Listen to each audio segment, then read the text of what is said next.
There were lots of model builders, but there was no one who was at ILM who was actually drawing stuff. You know, Ralph McQuarrie was working. He was living up in the Bay Area at the time, and he was doing these illustrations that were fantastic. You know, I had a drawing table upstairs at Industrial Light and Magic in Van Nuys, and it was basically a door. It was only a couple of days later when George came in and he said, "We need a new ship for Han Solo." I mean, I've told this story about the dishes, which is only partly true. And I just said, I've had enough. I don't want to, I'm sick of visual effects. And this dog will stop barking in a second here.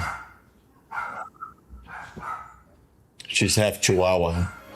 That's always what it's about. And it's got to feel right. We probably didn't know it at the time, but what happened there will never happen again. It could never happen again. Welcome to Technouveau. My name is Rasmus.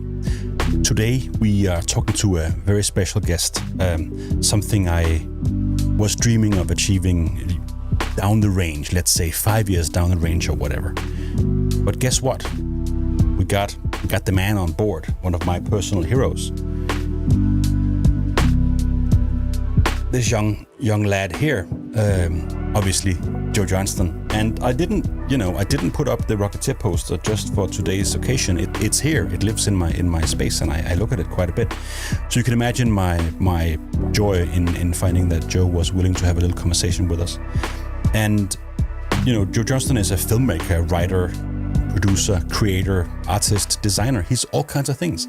And with such a wide gamut of experience, there's plenty of things to talk about. And of course, we'll touch upon some of the movies, Honey, I Shrunk the Kids, Rocketeer, all the way to Captain America.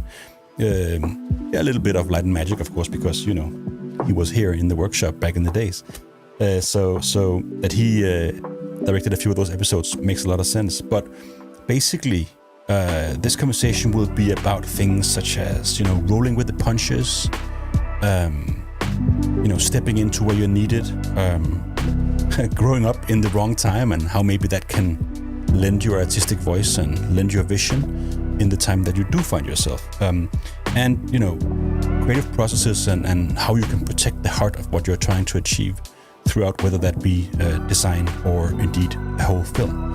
And of course, we'll dive into his design and the process of his designing the iconic and venerable Millennium Falcon. So, without further ado, here's Joe.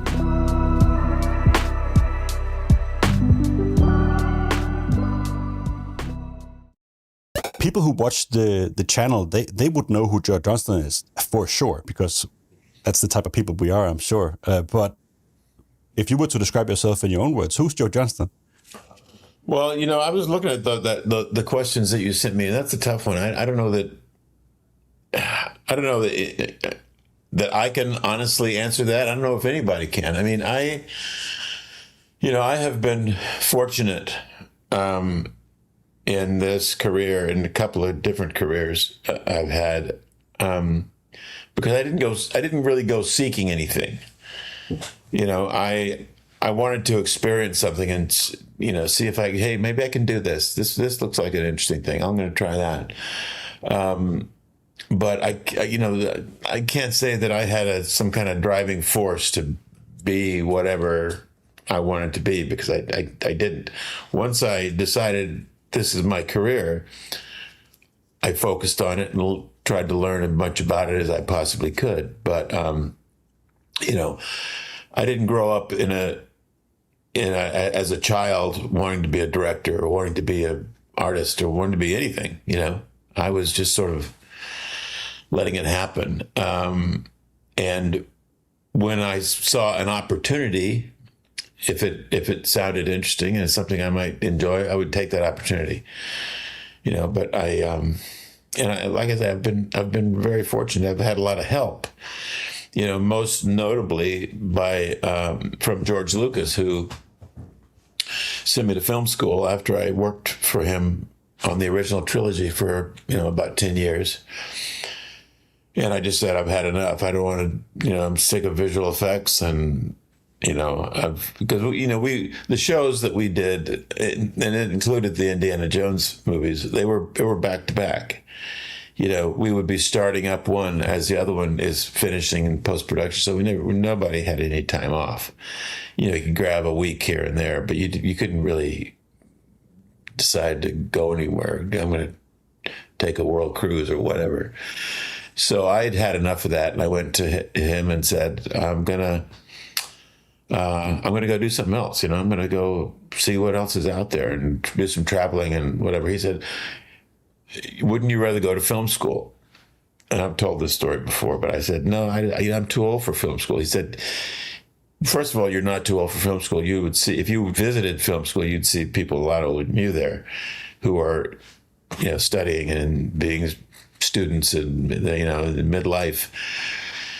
And I pushed back a little bit as much as I felt I could. And he finally said, look, if you go to film school, I will, first of all, I'll keep you on half salary. And I will pay your tuition, obviously. And I'll talk to USC and allow you to take any classes you want to take. You don't have to follow any kind of curriculum, which all the other students had to do.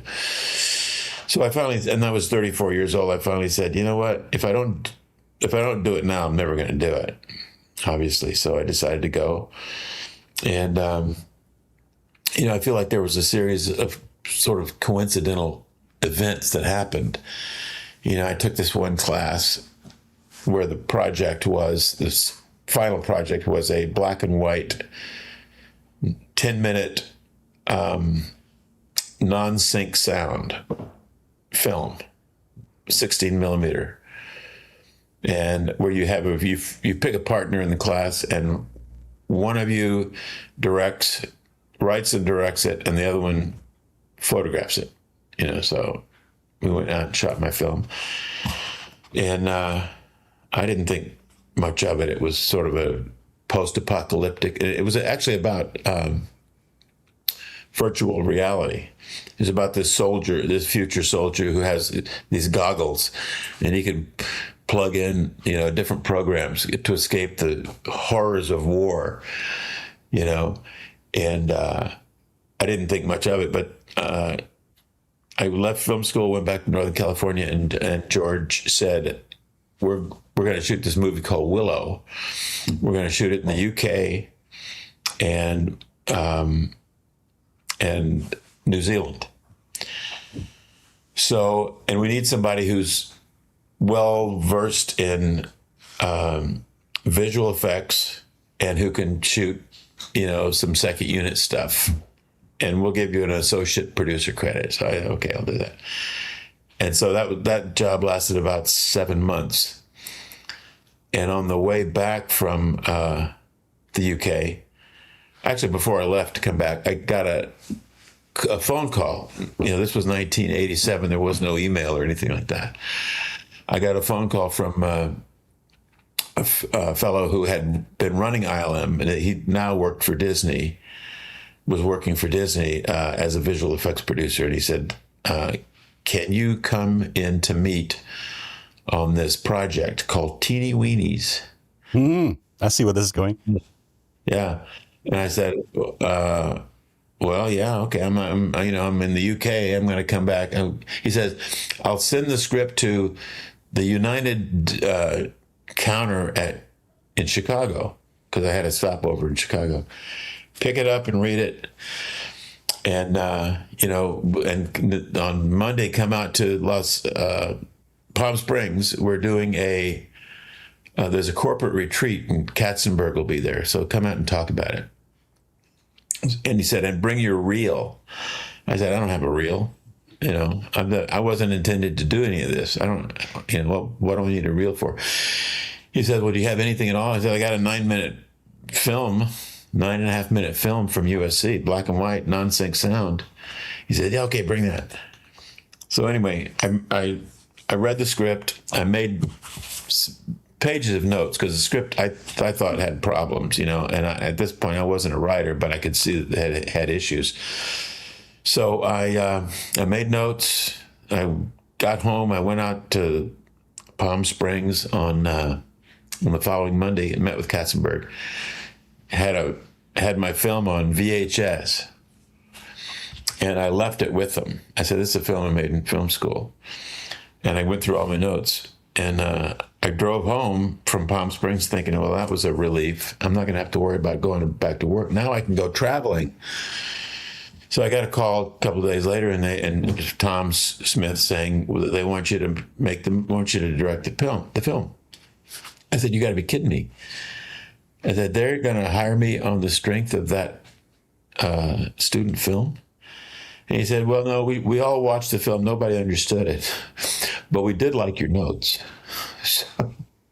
So that was, of course, was Honey, I Shrunk the Kids. Yes. You know, but and then once you make a film that doesn't cost much but makes a lot of money, they just want you to keep making other versions of that film or films like it. You know, so I got sort of stuck in that that kids fantasy sort of thing for a while, you know, and struggled to escape it. Eventually did, but you know, it's the way Hollywood works. Brought some of us joy in the meantime, though, because I remember going to the movies to watch that with my grandma, and I had a blast. A good time. Good. But teeny weenies, that's hilarious. Now you talk about your film journey, right? Which of course is you know, a sizable part of your career. So does that mean that you see yourself as a filmmaker, or? I do see myself as a filmmaker, and you know, well, like I said, I didn't set out to be a filmmaker, but the best way to learn to make a film is to make a film. I mean, the best way to learn to be a filmmaker. I mean, I didn't know much about it when I did go to USC. I realized that I knew more than I thought I did. I just didn't have a context to put it into. You know, I knew that there's all kinds of rules of filmmaking, and I didn't see them as rules. I saw them as logic. You know, well, obviously you put the camera here if you want that guy to be looking this way. You know, so they explained to me in the course of my 1 year at USC what all those things meant. But I felt like I already had a sense, and I think most people do. You know, if two people are in a room talking to each other, you don't shoot them both looking to the right. You know, I mean, there's all kinds of things like that you almost don't need to be told. It's just instinct. You know. Makes sense. But I like making things. I like building things. I like tactile things. I like models. You know, I love building models.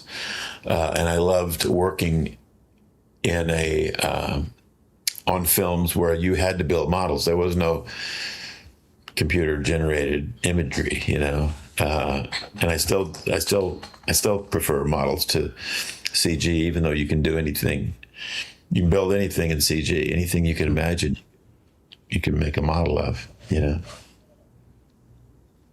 Yeah, I mean, you say you got, you know, maybe this is my words, but pigeonholed into those sort of fantastical model shoppy type kids entertainment for a while. Yeah, I did. You know, Rocketeer was, I mean, it sort of falls into that category.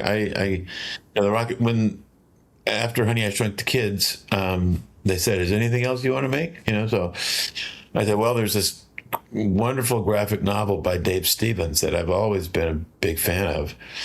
And you know, they said, oh yeah, we've got the rights to that. So I think Bill Deere was originally going to direct that. And I don't know what happened with the studio, but he ended up not directing it. And they said, you know, let's start developing it. So Danny Bilson and Paul DeMeo wrote a fantastic script. You know, it was a different time in Hollywood. You know, back then you would meet with somebody, whoever's running the studio, and you'd say, here's an idea, and they'd hire a couple of writers, get the script, make a few changes, and you go shoot the movie. You know, it's so different now, where there's all kinds of, you know, cinematic universes type style stuff. Yeah, and there's all, you know, before a film can get made, it has to cross so many desks on the top floor. You know, it seems like there's a lot more committee. Yeah, I mean, Rocketeer. I didn't know Rocketeer from. Sorry. I said film by committee.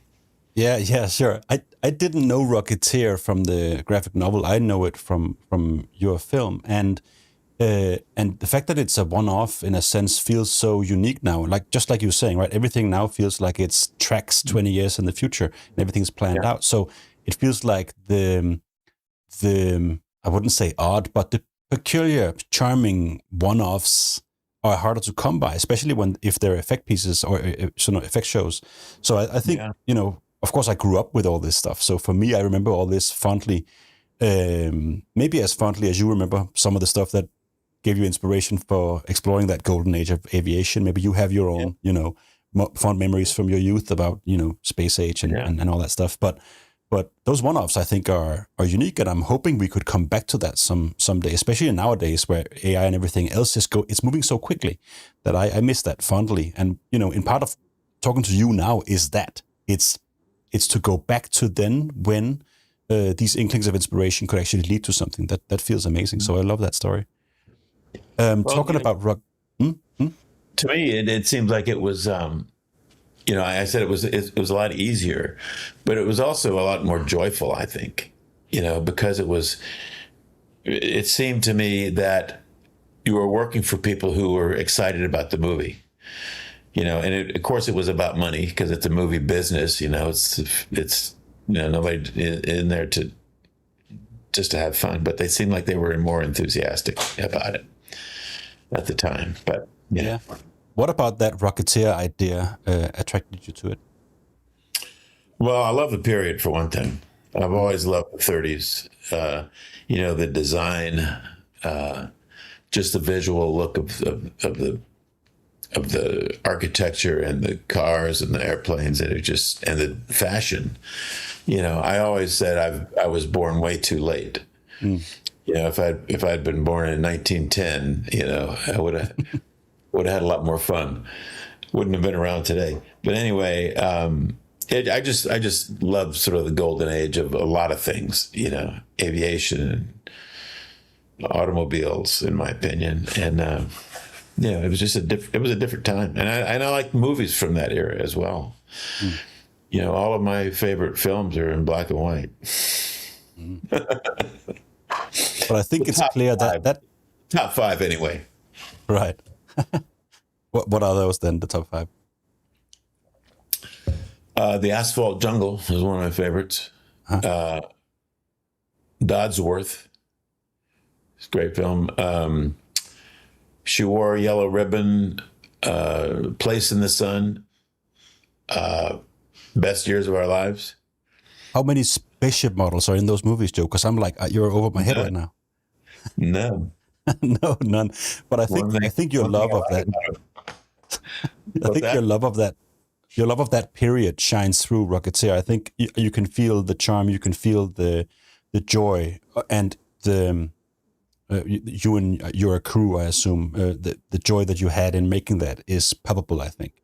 And I think that comes across, and I really, really enjoy that. So I wonder, if we zoom ahead of time a little bit, Captain America also has a lot of that going for it. Mm-hmm. So I'm like, for me, that's a natural progression from Rocketeer to that. And also with you at the helm, I'm like, yeah, of course. Well, the Marvel guys, Kevin Feige and Stephen Broussard and Louis D'Esposito, were all fans of Rocketeer. That's why I got the job. That's why I got the Captain America job, because they were all fans of it, which is great. I mean, I love it. I love it when a project keeps getting you more work. That's great. But the other thing, I may have said this before too, that it takes 100 people to make a film, or more than that. Usually, depends on a lot of different things. But on Rocketeer, I had a fantastic crew. Production designer Jim Bissell was I mean, he's responsible for a lot of the way that movie looks. You know, Hiro Narita shot it, who also shot Honey, I Shrunk the Kids. You know, there was all kinds of, so many talented people there. Artie Schmidt edited it. But, you know, I can lead a group of 100 talented people and sort of guide them and, you know, steer them so that they help produce the movie that I want it to be. But you know, obviously nobody can do it by themselves. You can't exert that much influence on anybody. You have to, you know, the reason you hire a crew is because they're talented people, and they bring that with them, and you rely on them, and you turn them loose. You know, I've never been a micromanager of the crew. I want them to bring what they bring, their talent, and you know, sometimes I may disagree with them. Maybe they'll come up with something that I had not thought of or had a totally different idea for. But you know, their idea can be better than mine, and when that happens, you take advantage of that. You use it. Yeah. I'm not someone who dictates what something has to be. No, you make sure that people have something to bring, and then you say you steer them. Obviously, I mean, if one is able to pick a better idea than one's own, that's a pretty good place to be. Both because people can then shine around you, and also actually your life gets easier. And it makes me look good. Exactly. Yeah. Any thoughts on you know, if you have a team around you, you know, you say guiding them, you say steer them. Would you then focus on talking to them about inspirations or like passions, or how do you make sure that they jump in and give you their best? Yeah. I let them know right up front that you know, that they've got the job because they're talented at what they do, and I want them to bring all that to the table and help make the movie. You know, I've got a vision of the film before we start. I have this mental image and the vision of the film. But I think that this whole thing about the director's vision is a little bit of a fallacy, because I think if you don't keep your vision flexible, if you have something and you have a death grip on it and you're not going to let go no matter what, it's not always the right thing to do. You know, let people bring good ideas and utilize them. You know, so what we just said, I often feel like the vision is an illusion anyway. So as soon as you start pursuing that vision, it withers and withers away as it becomes real. It becomes something different, usually. I mean, and that's, I guess, if you feel like that, it might be easier to let it go for other people to come and give something. Well, you know, the whole process of making a film, you can go in and on your first day of shooting and thinking you know exactly what it's going to be, but things are going to go wrong.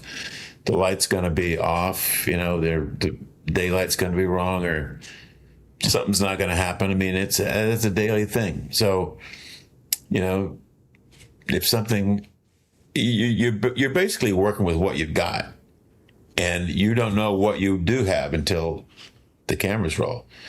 You know, that's obviously you don't want it to go off in some different direction where it's not compatible with your vision. Of course, you don't want to do that. You don't want to let it go there. But you do have to keep the vision made of rubber, in my opinion. When you talk about movies like that, I mean, obviously, especially Captain America, I mean, that's not a cheap beast, right? So I imagine a bunch of boardroom meetings. I imagine a bunch of stakeholders, and I imagine a bunch of questions and opinions around you in that space. How do you manage to sort of stay true to that inkling that you have in your mind, or communicate it and sort of get that going without sort of buckling under the pressure?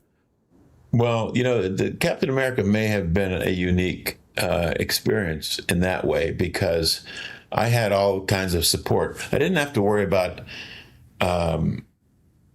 you know, at that point when Captain America was made, it was a Paramount picture. Marvel had not been sold to Disney yet, but Marvel was a comic book company, and there was a guy in New York, Earl. What's his name? What's his name? Ike Perlmutter, who owned Marvel Comics, and he said, Marvel is a comic book company. We make the movies to sell the comic books. And so they had all kinds of ideas that they wanted. Fortunately for me and for the movie, Kevin Feige, who ran the motion picture side of Marvel, he said, those guys don't know what they're talking about. They're talking about comic books. You know, we're going to make the movie. So Kevin and his team and I had a vision of what the movie was, and they were very, very supportive throughout. I mean, there was a scene where we shot what was on the page, and it was a scene where Bucky, they were on the train, they're on the Hydra train, and Bucky gets killed. Bucky dies, and we shot what was in the script, and we did a rough cut on it. We all looked at it, and Kevin Feige himself said, "You know what? It needs to be more. Let's build another set, bigger set, you know, a more interesting set. Let's go back and reshoot it, and let's, you know, it's a couple pages longer. All kinds of stuff happened that wasn't in the original scene." And I mean, to have that happen, to have a producer say, we're going to spend more money, is almost unheard of, especially in movies that, you know, of that scope. But, you know, Kevin and his guys were very supportive throughout. I mean, I couldn't have made it without him, but they were,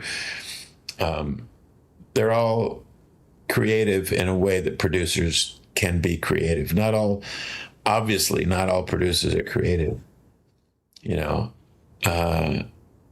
especially now when you can call yourself a producer never having produced anything. You know, it's just a word they throw around, but those guys were really fantastic to work for. So support in actually improving it, even though it comes at a monetary detriment in a sense. Yeah, in faith of the product, of the experience. Exactly right. It was a unique experience. I've never had it before, and I'll never have it again if I can find a film I want to make. It sounds like it's almost the end of. I mean, we talked about its link to Rocketeer, and it's almost like you're saying before everything became intellectual propertyized. You know what I mean? Yeah. Like huge. It feels like maybe that was one of the last ones that sort of snuck under the radar. Yeah, that's amazing. It may have been. Because, you know, when Marvel went to Disney, things did change. I mean, my experience was right before that transition that happened, so it was a different system at the time. That's cool. Well, that's wonderful. And I mean, I'm not saying this because I don't understand the notion of having a big idea and building something over years and years. I think there's lots of positive in that, but I can certainly see the positive in things like we talked about before, feeling a little bit more like a one-off, and that's it. And that's a magical little gemstone that you can slot into your, you know, bookcase. Yeah. Well, I also think that Captain America, the First Avenger, is unique among Marvel films, you know, because it does, in my opinion, you know, I'm sure I'm biased about this, but it seems to take for one thing, it feels like it has a lot more heart than a lot of them, you know, which is something I'd try to. Yeah, I love that you say that, because that's what you come away with when you say, okay, so skinny little soldier boy Steve, and it's not really working, and it's so earnest, and it has so much heart at the same time, and it's like the idea, you could say it feels a little cheesy on the one hand, but it comes across so that you walk away with going like, yes, that felt good. Oh yeah that's wonderful. So Joe, if I may take you back a little bit in time, because you know, a film director of a caliber such as yourself, I don't think it's weird that you're calling yourself a filmmaker for so many reasons. But you know, I'm looking over to my bookcase with my art books, and you know, growing up, of course, with Star Wars being central to my, you know, escaping from school or whatever, sitting there dreaming myself out the window and all that stuff, and then much later discovering your work through the art books and everything. For me, you're the design guy. You're my guy, and so I want to take the audience, you and me, back to some of those early days, if I may. You talked a little bit about not really having an inkling of what you were gonna do when you grew up, when you were a teenager, I assume, which sounds strange to me. So you were walking the streets looking at cool cars and thinking, maybe I'm a carpenter. I don't know. What am I going to do for a living? Well, no, was at the time? I always knew I could draw. And you know, my dad was an artist. He was a scenic artist for one thing, for this TV studios, but he was also you know, he would paint. You know, landscapes and stuff like that, which I never went that way, but I always knew I could draw, and I took a lot of art classes. And this dog will stop barking in a second here. It's okay. She's half Chihuahua. So that's attitude, eh? Yeah.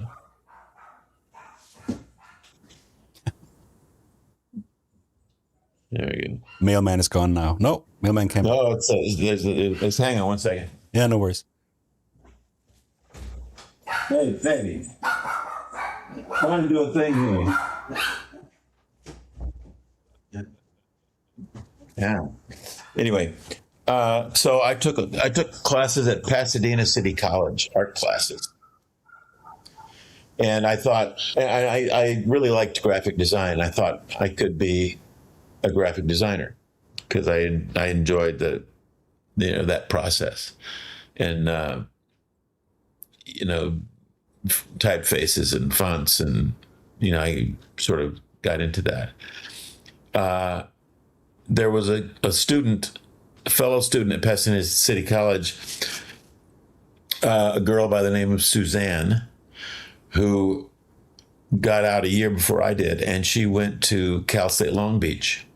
We stayed friends, and she would call me, and we'd talk. But she said, the art department down here is fantastic. You've got to get down here. Back then, it was so easy to get into school.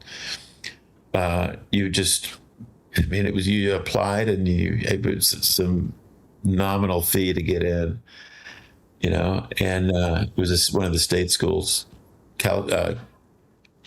California State University at Long Beach. And so I went down there and took a tour and said, this is great. How old were you here, Joe? Let's see, I was 22.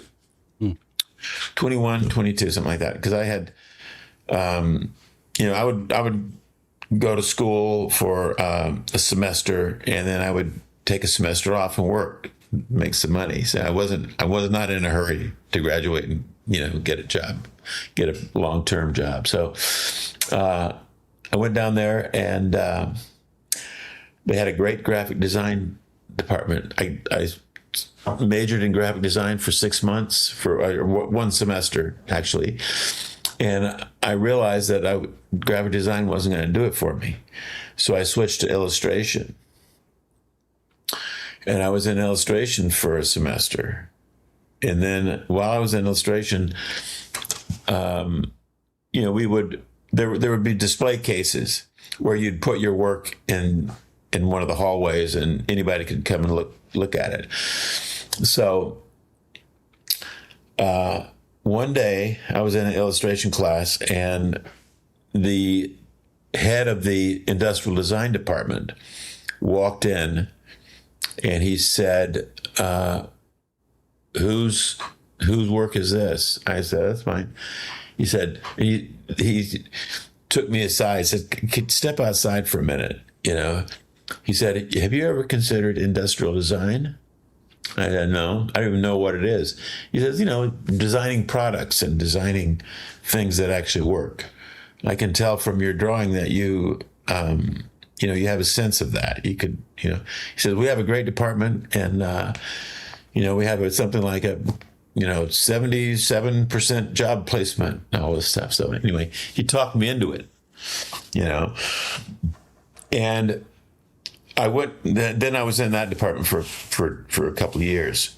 But the reason that was important to me at the time was because John Dykstra, who had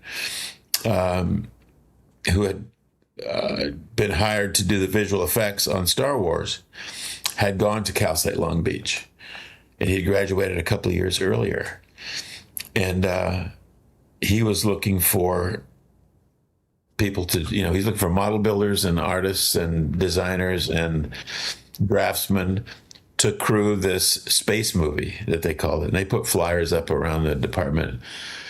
I saw one. Did you know these guys beforehand then, or from the? They didn't know any of them. I worked for Bob Shepard, who was one of the guys running Star Wars, because he had. This was well into my industrial design, phase at Cal State Long Beach, where he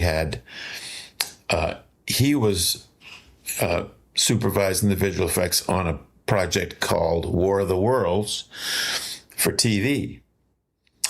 And they had a system called Magic Cam, which never worked. I don't know if you know anything about Magic Cam, but they have... It didn't survive, I guess. It wasn't famous.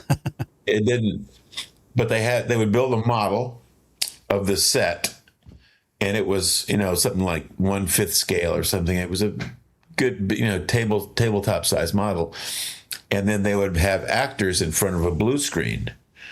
And the idea was that you had two cameras that were synced up that moved exactly the same way. And one was photographing the actors and the other one was photographing the model at the same time. And so, when you followed the actors across this blue screen, there's nothing there but blue. Then the model camera would move and do the same pan across the model. And the idea was we're gonna, comp them into this model. It never worked. I mean, for whatever reason, they would, as they're walking, they looked like they're sliding on the floor. It was just, and it's, who knows what caused it. It was like some parallax that, didn't translate from the full size thing to the, anyway, but I worked on that job for, a couple of months in the summertime. And then coincidentally, when I showed up to interview for Star Wars, there was Bob. So he was, he jumped around and did a bunch of different projects. So he was on both. But anyway, it was a 6-week guarantee to do storyboards.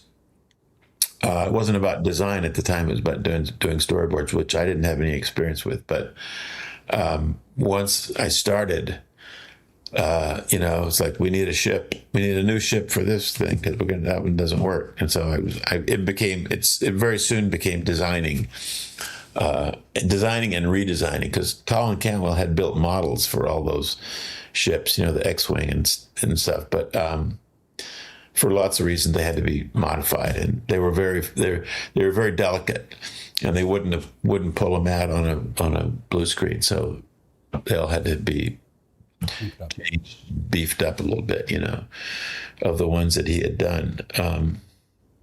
But it was a 6-week guarantee that turned into 10 years and 5 films. The original trilogy and the first 2 of the Indiana Jones films. And then after that, I went to Georgia and said, I'm done. Yeah, then we got into the movies and all that. So, Joe, so you said, okay, so graphic design wasn't going to be the thing. Then you went industrial design, and you got a chance to use your, iconic pen work, like your precision pen work there. But then the storyboard gig beckoned you to join. what was the reason for that? But did that sound like a job, or does that sound like something that an avenue that you wanted to pursue? Well, no, I didn't really want to pursue the storyboard thing. In fact, I took the job because I thought I'd be designing, which is what I was sort of led to believe. But it started as a storyboard thing because that's what they needed. We weren't unionized at that point. You could do anything, but there were no other artists there was a draftsman, and there were lots of model builders, but there was no one who was at ILM who was actually drawing stuff. Ralph McQuarrie was working. He was living up in the Bay Area at the time, and he was doing these illustrations that were fantastic. And Ralph is a designer, but his primary function was as an illustrator to do these, illustrations that inspired everybody. But so when I started, I would do a design for a ship, and they would have to pouch it because there was no, you couldn't scan something and email it. So they'd put the drawing, they'd copy the drawing, put it in a pouch, and somebody would fly it up to Ralph's place in Berkeley, and he would use that, and he would send a lot of sending stuff back and forth. He would do sketches and send it to me, and I would do my own, send it to him. So it was a good relationship in that way, and that worked throughout the original trilogy, where we just traded ideas back and forth. But I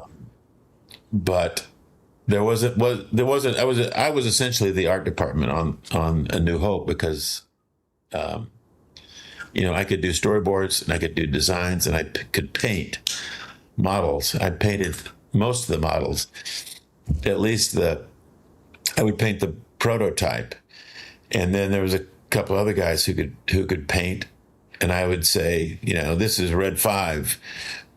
Paint it, do similar things, make that one red 3, and the other guy is red 1, So it was a lot of different things. It was a lot of, you had to wear a lot of different hats if you were going to, work on that picture.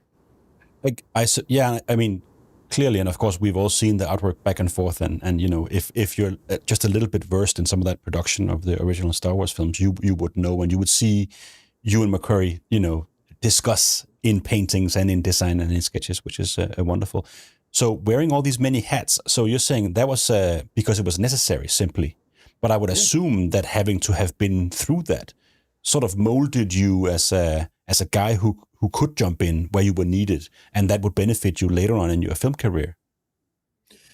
Yeah, I think so. I mean, it's the kind of thing where if you sort of keep your eyes and ears open, you can learn all kinds of stuff that you maybe thought, I have no use for this, but it will come to serve you in the future. I mean, I find that still to this day. Just be curious about stuff, and be a little bit inquisitive about, how can I use this? What does this mean? How does this relate to what I already know? Basically, which I'm struggling with that whole idea with music now, because music, you can be a musician and work your entire life in the field of music, and you're never going to learn it all. You can, which is what is appealing to me about it. It's like it's sort of it's a rabbit hole that never ends. You can just keep going and going. You play? What do you play? I play guitar, and write what I would call, probably they would qualify as country music songs, but studying music really keeps your mind active.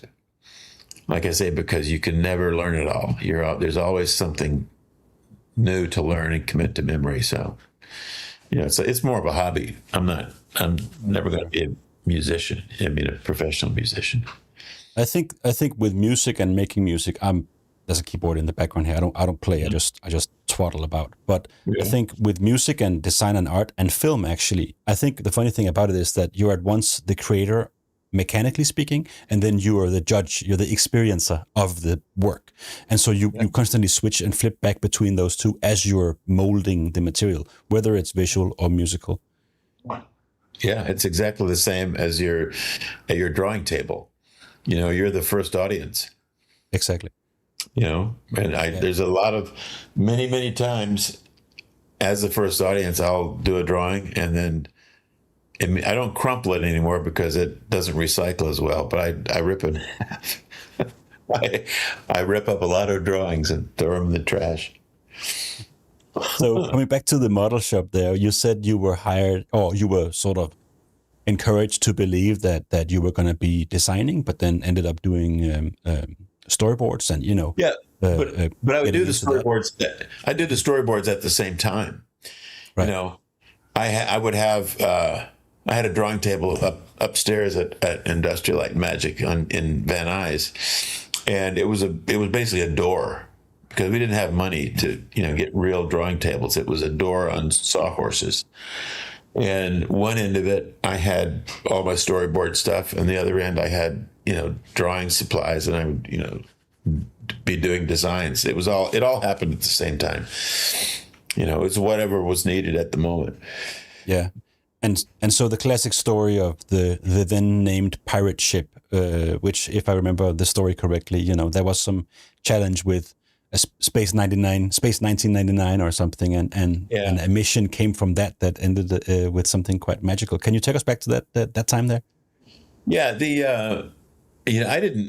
I didn't feel like the ship, the thing that we were then calling the pirate ship, looked that much like the Eagle transporter from 1990. But George did, and he didn't want anything in Star Wars because the TV show was already out and being aired. He didn't want anything that looked like anything else. So once that TV show aired, the initial episode, it was only a couple of days later when George came in and he said, "We're not going to use this for Han Solo's ship. We'll use it somewhere. We'll make some changes and use it somewhere, but we need a new ship for Han Solo."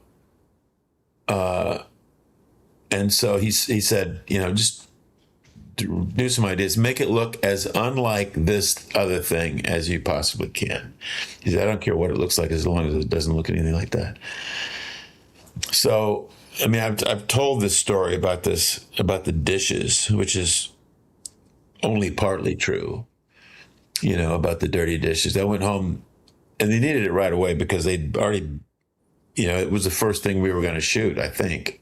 And we didn't have a model for it, so they needed it right away. There was a huge urgency to get that model designed and built. So I went home, and I was living in Long Beach at the time and working in Van Nuys. But if you're not familiar with Southern California, it's a miserable commute, through all the worst parts of LA.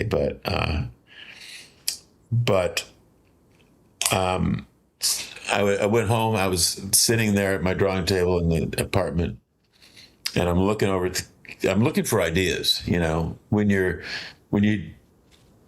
the design directive is make it look as unlike this, you can go in a million different directions.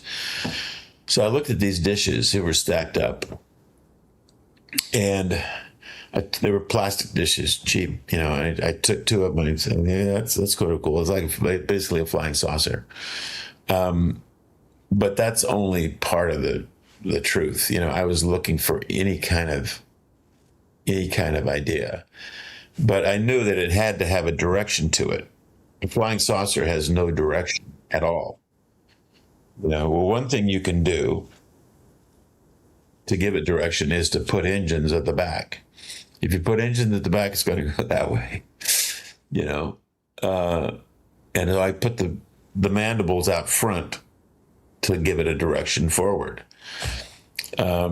and it took there were a lot of different directions. And then, if you watched the Light and Magic documentary, the first season, I think we showed those drawings. They were all basically saucer shaped, but they had different, the cockpit was in different places, everything. George liked the one that I liked, which was the cockpit was off on the right, way off center, because you hadn't seen that before. At least I hadn't. So from there, it was just, once that was established, it was like, okay, there's going to be relationships to these shapes. And so I took the diameter of the disc of the saucer, and I said, okay, if I make another circle that is a third of that, put it here. And then if I make it take other circles that are a third of that and put them here and here and here, and I take one that's half of that and put it on the side. So I had all these dimensions that I wanted to make sense. The theme was circular. I wanted to make sense. So I designed that ship, and it was clunky. It didn't work. It didn't feel like it would fly. So that, okay, I'm going to take why doesn't it work? Well, these are too big. Let's reduce those. These are too small. Let's bring that up a bit. So I adjusted them until it felt right. And then, you know what? That's always what it's about. And it's got to feel right. And it's so that was the last thing I ever said. I'm gonna use some kind of golden mean, whatever it is, this idea that everything relates to everything else. I threw that out afterwards. It got me there, but I threw it out afterwards. It says I'm gonna draw what looks right to me. Right. Well, hopefully it'll fly. So that the idea that we've seen later with it being a tug that's pushing a train of containers or something, and the cockpit being off to the side so you can see ahead, was that an idea that came after, or was that rummaging around in your mind as you designed it, or was that an afterthought, or was that not even in play when you guys were talking about it back then? No, it was in play, but the reason I liked it was because I'd never seen a ship where the cockpit, basically the steering wheel, was way off over on one side. So I thought that was an interesting concept. And we put it on the right, or maybe I don't know if I even mentioned this to anybody. I put it on the right because I knew they were going to shoot it in the UK, and they had the steering wheel on the right. So, didn't really make sense or matter, but but then, so you've got this design, and it's very basic. The sketches are very basic. We don't have time to draft this thing, from all different angles to give it to the model builders. They just started building it. So part of the job at that point became looking at the ship under construction and saying, that's you're gonna glue that on there. Let's move it this way a little bit.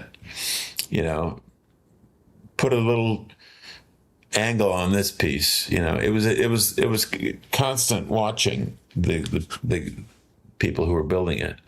And I didn't want to come in there and say, you don't know what you're doing. I just was as gently as possible, sort of guided them, because I didn't want anybody to say, what a jerk, even though sometimes I was, but, it was just a matter of just keeping an eye on things so it didn't go way off in some weird direction. It's and in that sense, similar to what you've talked about before, you were needed there, or you felt maybe that it would be helpful, and then you were building the train tracks as the train was, pummeling ahead, and that's just what had to be done. And then you got thrown into the fire, and then you became supervisee of the model department, and then of course later art directing departments like that, if I'm not mistaken, right?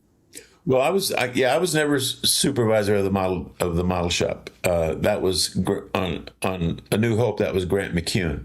Yeah. I was the art department basically on Star Wars, and then on Empire Strikes Back, there was more work, and we had a little bit less time to do it, so I hired an assistant art director at that point.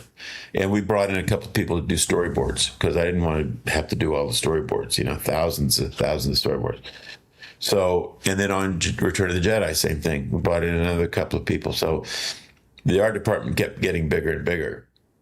And we, kept, by necessity, demanding more space. So by the time we wrapped Return of the Jedi, we had the whole top floor of the art department was basically, we had the biggest space in the whole building, which was great, except for the stages. But that fact that it grew from you doing drawings to doing what was needed, and then eventually that sort of led you on a journey that kept moving and where the responsibilities kept changing to where you're going, where you're needed. But sorry, Joe, just to come back to the Falcon for a little bit. So we talked about this before, but the shapes are very evocative for people like me and nerds like me, and we see the whole universe as one, and of course we obsess over the details and all that stuff. So even the pirate ship or the blockade runner, as it later came to be known, had the round docking rings and all these types of things. It had the sandwiches of techie plates that meets in a sort of greebly band in the middle there, which the Falcon, of course, shares, like the sandwich principle and stuff like that. Was that a conscious thing, or did that sort of just happen in the model shop or in sketches? How aware were you of the connection between designs and languages and all these things? Like art direction of the models, basically, the designs. I knew that the models needed detailing, lots of detailing, and I didn't want to put it in the drawing, in the sketches. I didn't want to put it on the dishes themselves, on the two parts of the hamburger. I didn't want to detail that. But if you leave this band around where they meet, you can fill that with all kinds of stuff that looks like it's functional, and that's really the reason that it existed that way. I mean, there's this silly rumor where I forget who said it, but it's like a hamburger with an olive stuck to the side. Well, who would do that?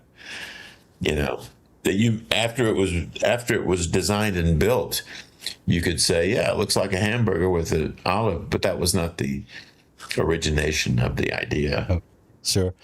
Of course, we are also, I'm referencing to me and my peers and designers and everything like that. So the notion of that used universe, which of course has been talked about at great length, was that in play back then, or? What was it? What? Used universe, was that term in play in the art department and in talking to George and everything like that? Oh yeah, George. One of the first things he ever said to me was, all their stuff is used. It's like they're, they've got these ships secondhand and they're hot rodding them, to keep them flying, and they take parts off this one and put it on this one so it works. To contrast with the Empire's fleet, which is all brand new and perfect and right off the showroom floor, that was always a design ethic to make them that way. George is, the downtrodden rebels have, flying ships, the only thing they can afford to get, And I suppose the TIE fighter feels like quite a departure from that humble jumble design. It's quite clean and quite clear, even though I remember your sketches where you're beefing it up a little bit and adding a bit of knickknacks around the wing connectors and stuff like that. The design is very clean, right? Very clean idea, almost opposing to that chaos there. Yeah. Yeah. And it's, they're undamaged. They're perfect. Yeah. They're not, there's no secondhand, parts on them. Yeah. So regarding the Falcon, is there anything that stands apart as something that you're satisfied with and happy with still? Well, it's the ship that keeps getting voted everybody's favorite. You know, that's very satisfying. You know, and I mean, of course, a lot of that is the way it's used in the movies. It's not, you know, without the context of what it's done in the films, nobody would feel that way. But it's very satisfying that it continues to be the favorite ship. And so odd that you came up with the foundational design, looking at your dishes in the sink over there at dishes, night. Yeah, and then it sort of happened, and now it's an icon of cinema and design and science fiction and fantasy. And I mean, that is so weird. But I mean, back to what we talked about Rocketeer or whatever, right? Like lighting in a bottle and things that are unplanned and just happen as sort of like a poetic flash. I think it's crazy. Well, the whole Star Wars experience, you know, was like that. I mean, we probably didn't know it at the time, but in retrospect, we definitely know that what happened there will never happen again. It could never happen again. You know, George didn't go out and say, "Bring me, you know, get me a crew of 50 people who have a lot of film experience." You know, nobody had any film experience. I mean, I think Dykstra had worked on a film called Silent Running. Was that it? Yeah, about the space. Bruce Dern, I think, was in it, right? But you know, they didn't hire you for your movie experience. They hired you for the skills that you had. And I think one of the unique things about that is when you bring together a crew like that who've never done what they've been asked to do, then they don't know what's impossible. You give them a task and they say, "Yeah, okay, I guess we can figure that out." Whereas if they were experienced movie people, they say, "No, that's not the way it's done." You know, so I think that was really smart. If that was a conscious decision to just assemble a lot of talented people, it was smart. You know, the power of youth as well. We didn't know what was impossible, and we made a lot of mistakes. I mean, for a long time, you know, I mean, a lot of it involved all the, you know, because I had to build those cameras and build that whole system for, you know, motion control. I mean, where the, you know what I'm saying? No magic camera here. No, and that was, yeah, it was, building all that stuff took a huge amount of time. We were designing stuff and building models over here on one side and waiting for the cameras to be ready before we could shoot anything. You know, so it was sort of scary. Are we going to finish? Are we going to get this thing, you know, finished in time? It was tight. Yeah, for sure. Is the Falcon your favorite design then, or are there any designs we remember that you like more? I think that, I mean, I like the Falcon a lot. I mean, I love that it has become so iconic, but my personal favorite is probably what's called the AT-AT. I never called it that. It was always, we call them the snow walkers. But that's probably, I'd have to say that's right up there with the Falcon as far as being a favorite design, you know. Very evocative as well, of course. And it's you know, while it wasn't intended that it looked like an animal, I think it does have its sort of anthropomorphic or, you know, animal promorphic, however you'd say it. It looks like a beast, you know. Even though it's a machine with people driving it, it looks like it has some kind of animal qualities. You know, so that's one of my favorites. I mean, you know, there's a lot of them. There's a lot of, I love the rocket bikes too. Yeah. You know, and a lot of that stuff was kit bashed as the design. The process of designing was to kit bash it first, then draw it. You know. How about the A-wing then in that relation? I remember the F-14 shoulders on the A-wing there. Yeah. Did that come before, or was that just part of the process of generating the ideas for that? The You remember? A wing was kit bashed, definitely kit bashed, and then drawn. You know, but we use a lot of fighter jets and Formula One cars. You know, on the rocket bike, the Imperial rocket bike. That whole front piece is a body part from a Formula One car. Swooping lines. Yeah, and we would go and we'd buy them by the pound because we would get model kits that had been returned to the distribution place because there was parts missing or something was wrong with them. So we would just go in there and we literally, with a forklift, we'd buy the stuff and they'd weigh it. These model kits, it was fantastic. All these parts. But that's hilarious. It seems like in that sense you were, as a department, you were open to funny methods to get the job done. And so what comes first, sketch, idea, model part, doesn't really matter. Let's see what has legs, and then you will run with it and improve it and refine it. I mean, but this was also, a little bit later in the process where we were all tired of drawing, and it was, let's go into the model shop and just start getting some pieces. Sometimes you'd find a piece and you say, okay, well, I know where this can go in the shroud of the, engine cover, whatever it is. And then you can go and draw a ship that related to that. But sometimes, the A-Wing's a good example where it was literally, it didn't exist except as a kit bash model. And then, well, we have to make it look like we sketched it first. So then we'd go and do the sketches from the model. Yeah, makes sense. I love that. That's so cool. So I have a few questions in ramping down. So coming out of the model stuff, of course, I can talk about this forever. I know you have other plans for today. So if you look back, your career, which we talked about before, it's been so that you've been doing so many things, and it's been so it's had such a dramatic impact, I think, on a lot of guys like myself. Films, design work, visual effects, all these different things.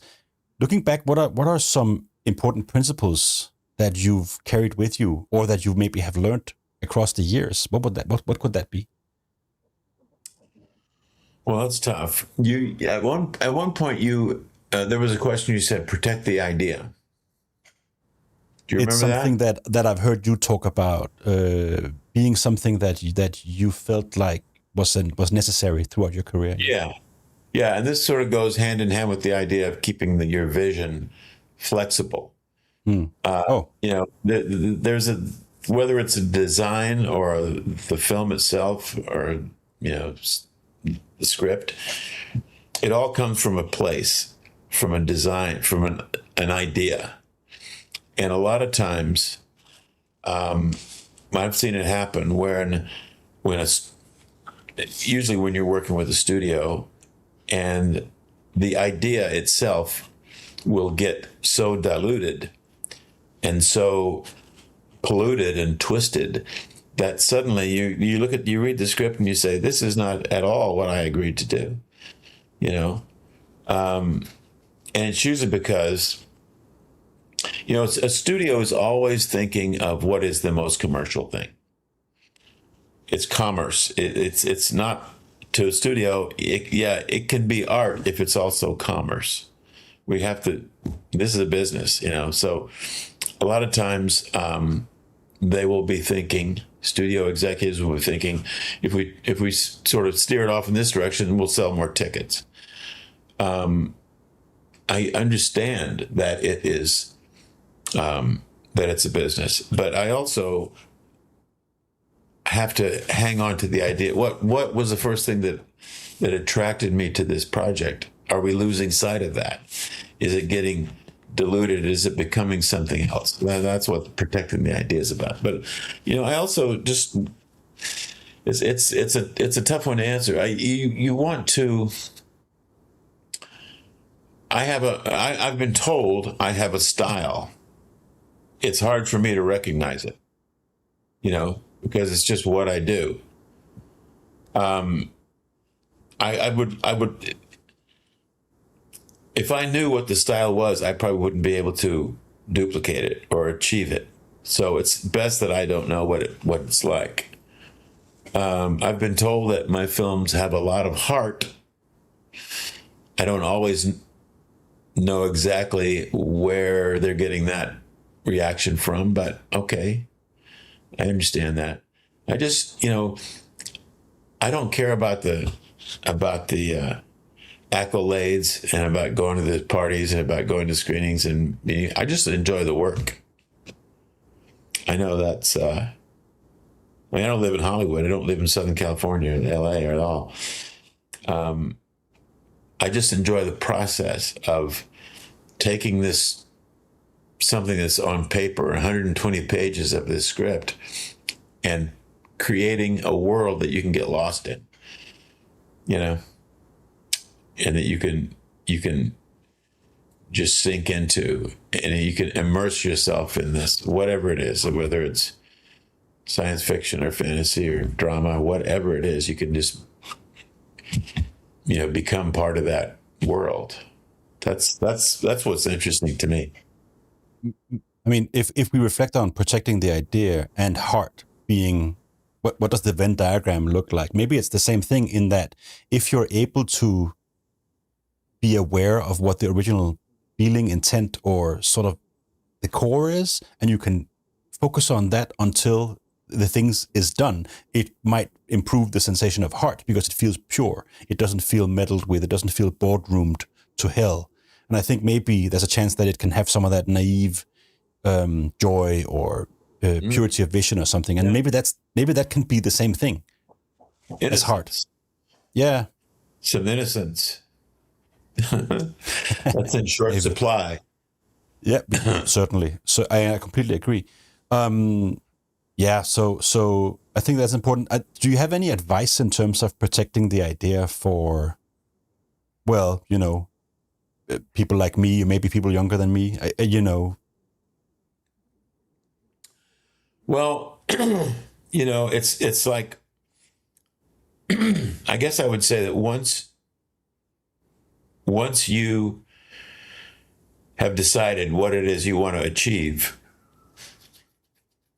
don't lose sight of that. I'm not going to say follow your dreams, because I think that's some of the worst advice you can give somebody. But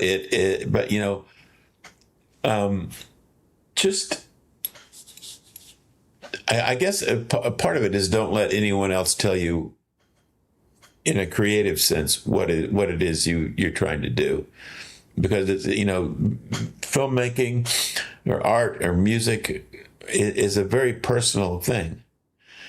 I don't want to make a film that 100 million people like if I don't like it. You know what I'm saying? It has to. Didn't Ricky Nelson say, you can't please everyone, so you better please yourself? I agree. But though easier said than done, I think, for most people. Most people would probably look at the responsibility they feel, or the budget, or some sort of external factor, and then it can be difficult to stand your ground on certain things. Yeah, it can be, but you have to sort of disassociate yourself with what something is costing. If a movie costs $150, $180 million, I can't have that in my head while we're working, because I'll be making decisions that are not serving the project. I'll be saying, well, we're running behind. Do we really need this shot? I got a storyboard for it right here. Do we really need it? We got to move on. Yeah, we probably do need it. So bite the bullet and, stick to your guns, I guess, is a sort of a corny way to say it. But, I think you end up with a better project overall. It's going to make everybody happy, including the studio. So stay true to nobody wants to see a committee-made movie. There's millions of them out there.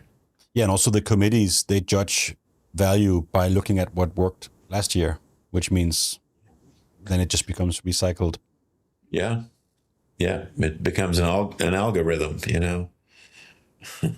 So that's and I'm not even going to go there right now. Yeah. So that's a conversation about a lot of things in the past. Is there anything, you know, nowadays or in the future that you're still striving to achieve? You know, is there anything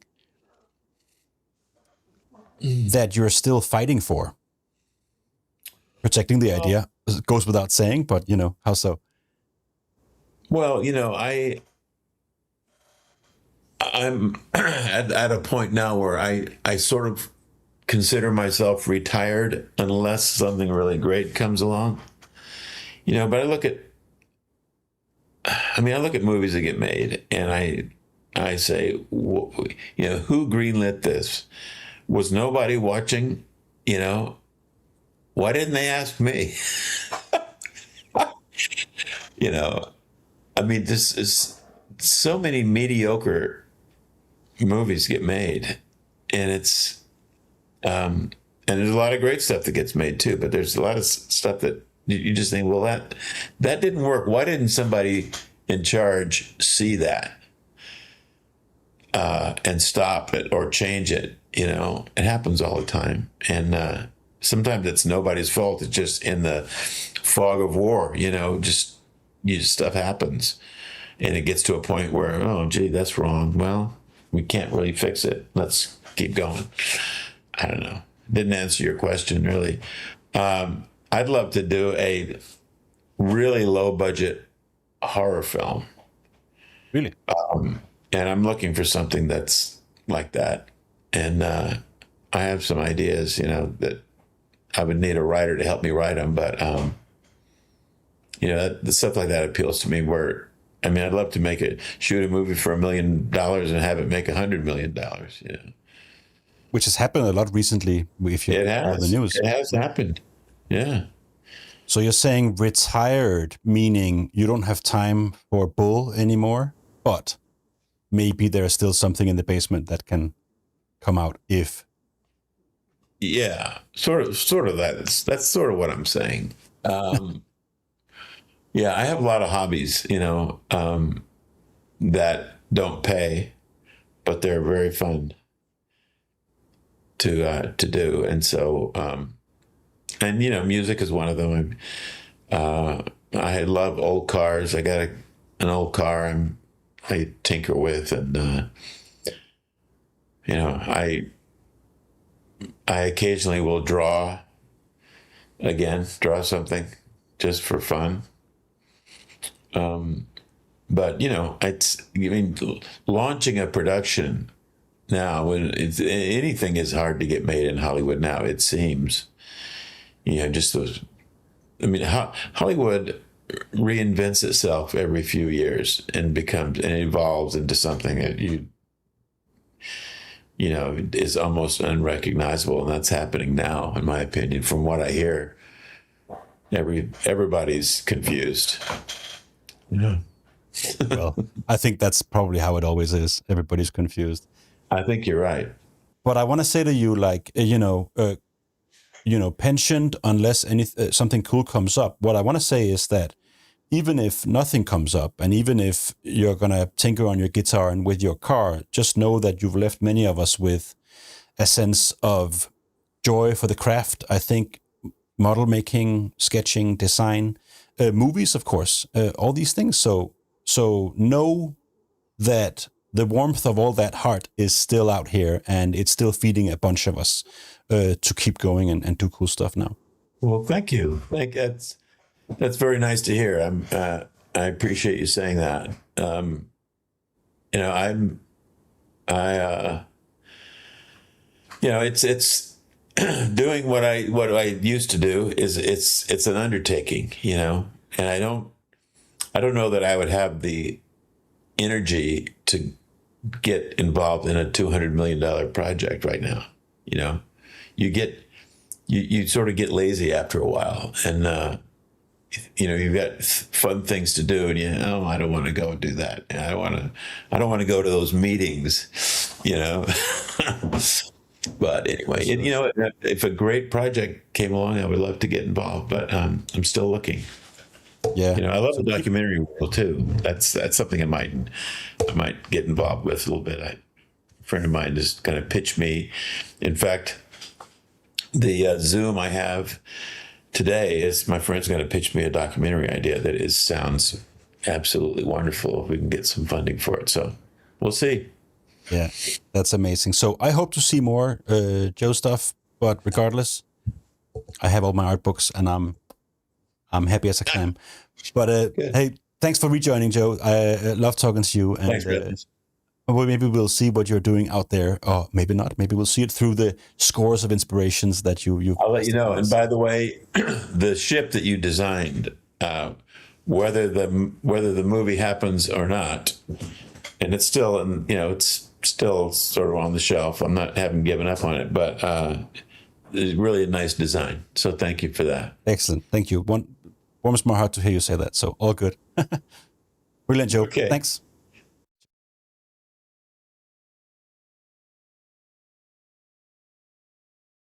But I'm just wondering, what about the craft in general, or indeed about your own work, excites you these days?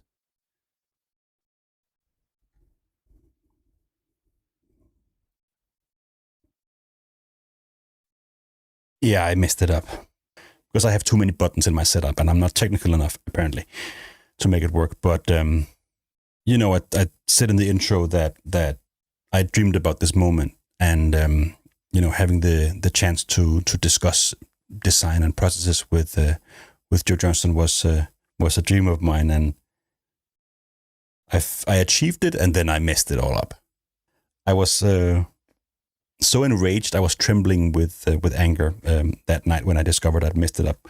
I wrote to Joe. I wrote to him that, you know, I had messed it up and that this was a lesson. I was sad to learn on the clock with him, but he was kind enough to agree to a second interview, and that's what you're getting now.